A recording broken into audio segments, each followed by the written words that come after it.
South Indian dishes की कहानी कोई 100-200 साल नहीं बल्कि हजारों साल पुरानी है।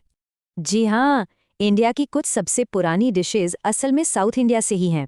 यहाँ के खाने का इतिहास 4000 साल से भी ज्यादा पुराना है।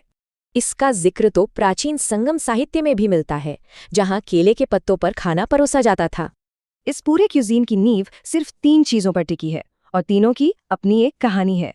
इन्हें साउथ इंडियन खाने की त्रिमूर्ति भी कह सकते हैं, चावल, दालें और नारियल। सबसे पहले चावल, जो यहाँ की नदी घाटियों की वजह से मुख्य अनाज बन गया। फिर आईं दालें जैसे उड़द, तूर और मूंग, जो रोजमर्रा के प्रोटीन का सोर्स बनी।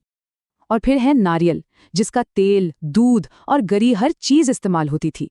तो सवाल यह है कि इन 3 चीजों से दुनिया भर में मशहूर डिशेस आखिर बनी कैसे?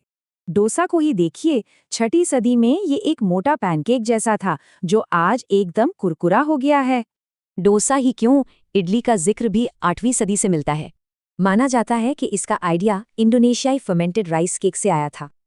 और सांभर की कहानी तो और भी मजेदार है। ये तो गलती से बन गया था।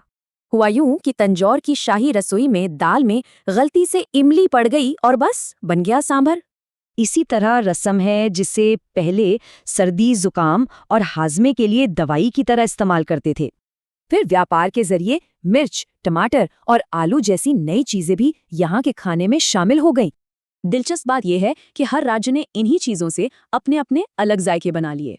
तो ये डिशेस सिर्फ पेट भरने के लिए नहीं है, इनमें यादें और सेलिब्रेशंस भी हैं। अगली बार जब प्लेट में इडली डोसा हो तो याद रखिएगा, ये हजारों साल का इतिहास है।